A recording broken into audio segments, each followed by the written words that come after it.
Club बनाए, जो भी बनाए, और प्रतिदिन नहीं तो प्रतिदिन बैठे तो बेहतर है, प्रतिदिन बैठे और बैठ करके विपश्यना करना, 10 मिनट विपश्यना करें, आनापान सती सीखें। नहीं है तो किताब में लिखा हुआ है पढ़ करके करें, और नहीं है तो तमाम तरह की किताबें लिखी हुई हैं, आप एक चैप्टर उसका पढ़िए, उसका व्याख्या करिए।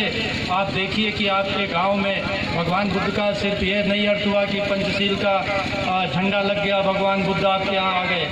भगवान बुद्ध का ये अर्थ हुआ कि आपका गांव कितना साफ सुथरा है, आपके लोग कितने साफ सुथरे हैं, आपके लोग कितना शील सदाचार से रह रहे हैं, आपके ये सड़कें कितना साफ है, आपका घर कितना साफ है, आपके बच्चे कितने साफ सुथरे ढंग से रहते हैं, आपके घर के महिलाओं के, बुजुर्गों के, नौजवानों की बोली भाषा कितनी अच्छी है, ये भी बौद्ध धर्म तय करता है। और एक अच्छा बौद्ध परिवार होने का अर्थ हुआ आप अच्छा रहना, अच्छा बोलना, अच्छा उठना, अच्छा बैठना सीखिए।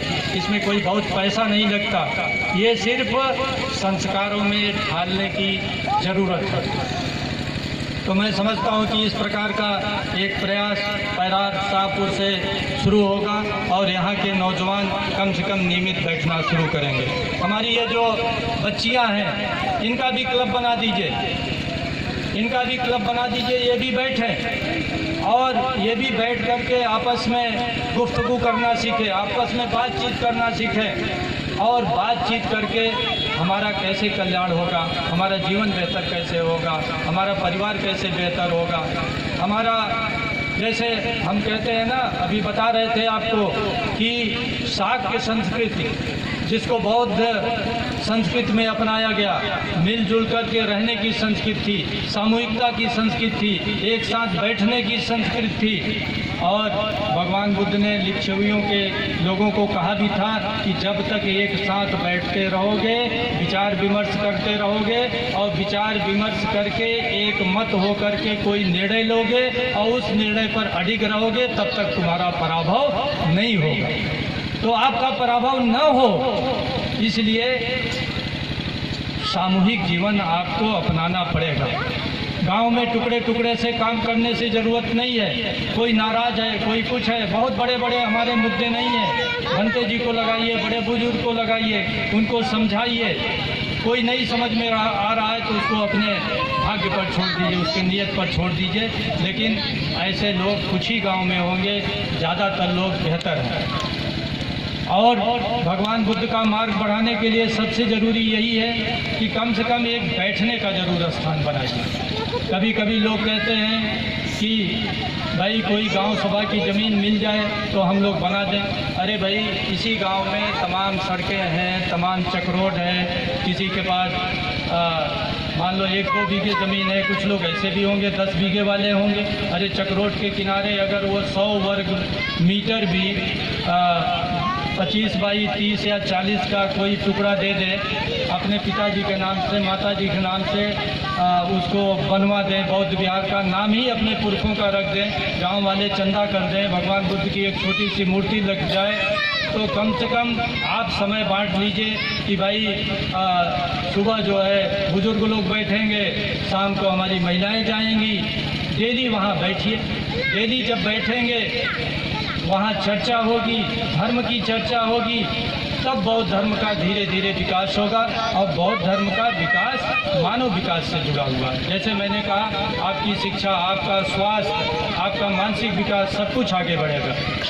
अब मैं काफ़ी आपके सामने बात रख चुका हूँ। एक अंतिम बात कह करके मैं अपनी बात समाप्त करना चाहूँगा।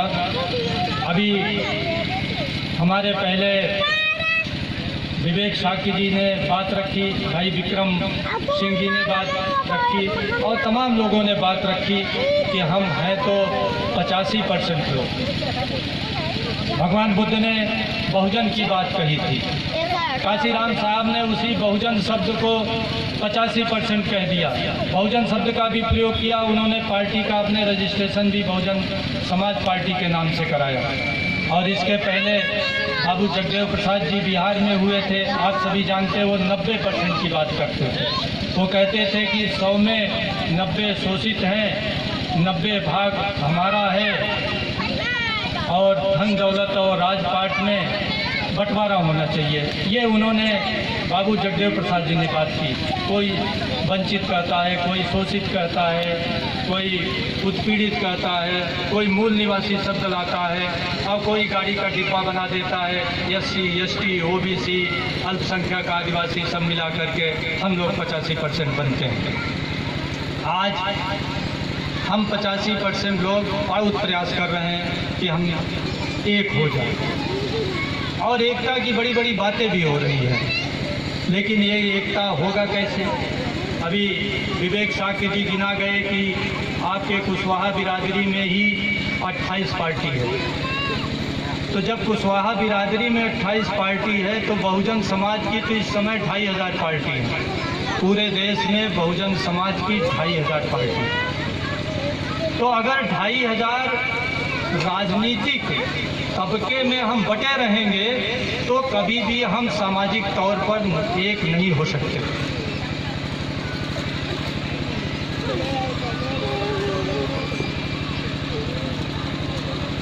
एक बात बहुत बड़ी बड़ी होती है, अरे साहब समाज में जागरूकता नहीं है, हम पहले सामाजिक रूप में से एक हो जाएं, हम पहले जागरूक हो जाएं, तब राजनीतिक एकता हमारे बीच आएगी।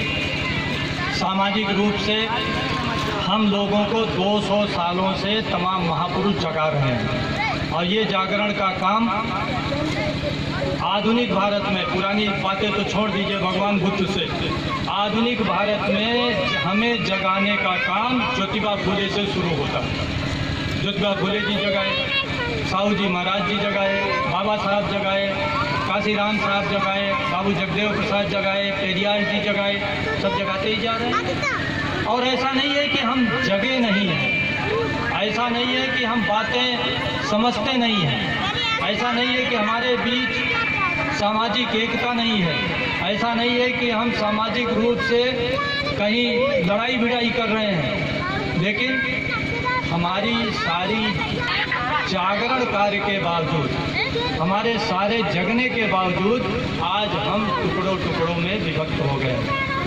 और आज ये स्थिति है कि अगर यही स्थिति रही तो मैं तो कह सकता हूँ कि अगले 100 साल तक इस देश में दलित पिछड़े वर्ग की विचारधारा का कोई दलित पिछड़े वर्ग का व्यक्ति हो और उसको एक कठपुतली की बात प्रधानमंत्री बना दिया जाए तो वो मुझे नहीं कहना है। लेकिन किसी दलित पिछड़े व्यक्ति का व्यक्ति जो बाबा साहब के विचारों का अनुयायी हो, जो अशोका राज्य लाना चाहता है, जो बुद्ध की विचारधारा का अनुयायी हो, जो इस देश के बहुसंख्यक समाज का, बहुजन समाज का शिक्षा दीक्षा, जो हमारे सामने ये जो बच्चे बैठे हैं, जो नौजवान पीढ़ी बैठी है, जिनके लिए सबके लिए शिक्षा, सबके लिए रोजगार, सबके लिए सत्ता, सबके लिए मान सम्मान की व्यवस्था कर सके, ऐसी विचारधारा का व्यक्ति अगर यही स्थिति रही तो अगले 100 साल तक इस देश के प्रधानमंत्री की कुर्सी पर नहीं बैठने वाला। अब क्यों नहीं बैठेगा? आज आप देखें कि पूरे देश में दोष हम लोगों को देते हैं नेता लोग। मंच पर भी लोग बोलते हैं कि भाई हम जाति जाति के टुकड़े में बटे हुए हैं। भाई जाति जाति की अगर राजनीति होगी तो जाति जाति में समाज भी बटेगा। अगर कोई आज ये सोचे समाज लोकतंत्र में राजनीति सबसे पहले हो जाती है और समाज नीति बाद में हो जाती है, और समाज नीति और राजनीति दोनों एक दूसरे के पूरक भी हैं। समाज की जागरूकता जरूरी है राजनीति के लिए और राजनीतिक एकता जरूरी है समाज के लिए। अगर राजनीतिक एकता नहीं होगी तो सारे सामाजिक जागरूकता के बावजूद समाज हमारा अहिरों में, काछियों में, जाटों में और तमाम बिरादरी के लोग हैं, हमारा ये समाज बिखरता रहेगा। अब समस्या कहाँ से शुरू हुई? समस्या यहाँ से शुरू हुई कि आज पूरे देश में बड़ी बड़ी बातें करके लोगों ने पार्टियां बनाई, राजनीतिक दल बनाए और इन राजनीतिक दलों से लोगों को बड़ी उम्मीद भी थी और ये राजनीतिक दल चलते हुए जो दलित पिछड़ों के दल हैं, कोई दल 25 साल से चल रहे हैं, किसी को चलते हुए 40 साल हो गया, 36 साल हो गया, कोई 10 साल से चल रहे हैं, कोई 15 साल से चल रहे हैं। लेकिन जितने दल चल रहे हैं, हम लोगों ने इतना भरोसा किया और ये सारे दल जा करके एक परिवार में सीमित हो गए। एक परिवार में अगर दल सीमित होगा तो इस देश में प्रत्येक व्यक्ति किसी न किसी जाति का, अगर एक परिवार का दल होगा तो एक जाति का तो दल अपने आप हो जाएगा, और अगर एक परिवार का दल होगा तो उसी के परिवार में दूसरा दल बन जाएगा, उसी के जाति में दूसरा दल बन जाएगा। तो यही करते करते आज लगभग 2500 पार्टियाँ इस देश में बन गई। अब आप सिर्फ उत्तर प्रदेश का उदाहरण ले लीजिए। हमारे सभी पढ़े लिखे जो इस समय 40 के ऊपर जिनकी आयु हो गई है, वो सभी जानते हैं कि 2000 के पहले हमारे उत्तर प्रदेश में दलित पिछड़ों की गिनी चुनी 1, 2, 3 पार्टियां हुआ करती थी। लेकिन जब इन दलों ने जातिवाद और परिवारवाद की राजनीति चलाई, बेटा बात नहीं करो, प्रतिक्रिया में और लोगों ने पार्टी बनाना शुरू कर दिया। लेकिन उन्होंने भी वही बीमारी अपने पार्टी में कर दी, जो भी बनाए आजीवन राष्ट्रीय अध्यक्ष रहेंगे, फिर उनका लड़का होगा। तो जब भैया आप एक पार्टी बनाएंगे रामलाल जी, और रामलाल जी आजीवन राष्ट्रीय अध्यक्ष रहेंगे, फिर रामलाल का लड़का बिहारी लाल रहेगा, तो बगल में हमारे अनोखे लाल क्यों न दल बना ले।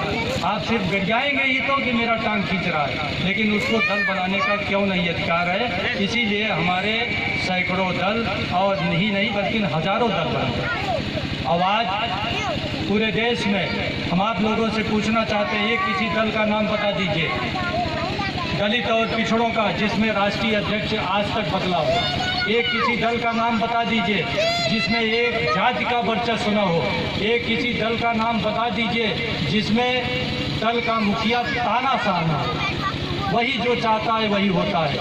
दल में खुद लोकतंत्र नहीं है और हम लोग चिल्ला रहे हैं कि लोकतंत्र खतरे में। जिनके दल में लोकतंत्र नहीं है, संगठन में लोकतंत्र नहीं है, हमारे बीच से कुछ ऐसे लोग हैं जो हार्वर्ड यूनिवर्सिटी में भाषण देने जा रहे हैं लोकतंत्र पर, और उनके दल में खुद लोकतंत्र नहीं है। तो जब तक अगर हम 85% लोग हैं तो हमारी 85% की एक पार्टी क्यों नहीं हो सकती भाई। हमारी 85% की पार्टी तो तब मानी जाएगी ना, सिर्फ कहने से थोड़ी होगा कि हम बाबा साहब के अनुयायी हैं, हम बहुजन समाज के लोग हैं, हम जो है उत्पीड़ित, शोषित और वंचित की पार्टी बनाए हुए हैं, सब मेरे साथ आ जाओ। सिर्फ ये सेंटेंस बोल देने से नहीं होगा, वाक्य बोल देने से नहीं होगा।